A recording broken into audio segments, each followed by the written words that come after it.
Assalamualaikum warahmatullahi wabarakatuh. Shalom, Om Swastiastu, Namo Buddhaya, Salam Kebajikan. Perkenalkan, nama saya Gabriela dari kelas 11 Keperawatan 1. Yang tujuan saya di sini ingin memaparkan mengenai materi logika matematika. Nah, teman-teman harus tahu dulu apa sih itu logika matematika. Dan kalian harus tahu apa aja sih yang harus kita pelajari tentang logika matematika. Nah, ada pertanyaan nih, kalian udah tahu belum sih apa itu logika matematika? Kalau belum tahu, yuk kita simak video berikut ini.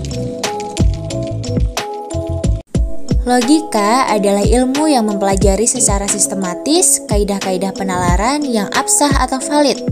Ada dua macam penalaran, yaitu penalaran deduktif dan penalaran induktif. Yang pertama ada penalaran deduktif. Penalaran deduktif adalah penalaran yang didasarkan pada premis-premis yang diandaikan benar untuk menarik suatu kesimpulan dengan mengikuti pola penalaran tertentu.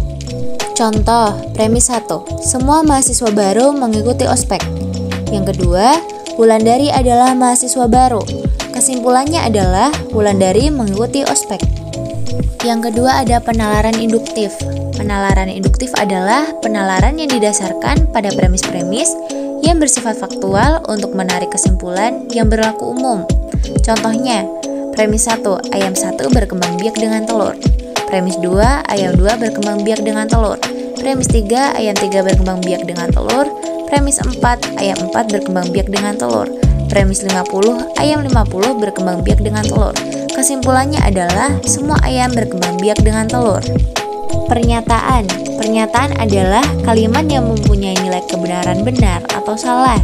Pernyataan yang tidak mengandung kata hubung kalimat disebut pernyataan primer, pertanyaan tunggal, atau pernyataan atom. Sedangkan pernyataan yang mengandung satu atau lebih kata hubung kalimat disebut pernyataan majemuk. Kalimat terbuka. Kalimat terbuka ialah kalimat yang memuat peubah sehingga belum dapat ditentukan nilai kebenarannya. Kalimat semacam ini masih terbuka untuk menjadi pernyataan yang benar atau salah. Kita dapat mengubah suatu kalimat terbuka menjadi pernyataan dengan mengganti mensubstitusikan semua peubah yang termuat di dalamnya dengan konstanta dari semestanya. Pernyataan yang dihasilkan bisa bernilai benar, bisa bernilai salah. Ingkaran. Ingkaran atau negasi dari suatu pernyataan adalah pernyataan lain yang diperoleh dengan menambahkan kata tidak atau menyisipkan kata bukan pada pernyataan semula. Ingkaran dari suatu pernyataan P disajikan dengan lambang atau min P atau P dan dibaca tidak P. Bila pernyataan P bernilai benar, maka ingkarannya bernilai salah dan sebaliknya. Konjungsi. Konjungsi adalah pernyataan majemuk yang menggunakan kata hubung dan disajikan dengan lambang seperti tanda kutip tersebut. Definisi, suatu konjungsi bernilai benar hanya bila kedua pernyataan tunggalnya bernilai benar.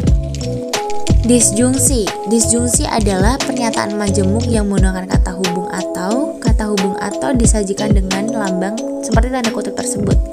Dalam logika matematika juga dibedakan menjadi dua macam. Atau yang pertama disebut disjungsi inklusif dan yang kedua disebut disjungsi eksklusif. Definisinya, suatu disjungsi inklusif bernilai benar bila sekurang-kurangnya salah satu pernyataan tunggalnya benar.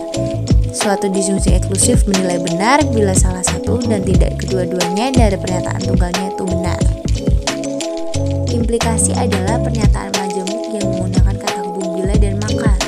Pernyataan tunggal yang pertama disebut antecedent dan yang kedua disebut konsekuen.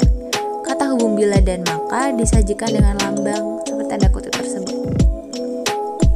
Ekuvalensi atau biimplikasi pertanyaan majemuk yang menggunakan kata hubung bila dan hanya bila disebut ekuvalensi atau biimplikasi. Kata hubung tersebut disajikan dengan lambang seperti kolom di bawah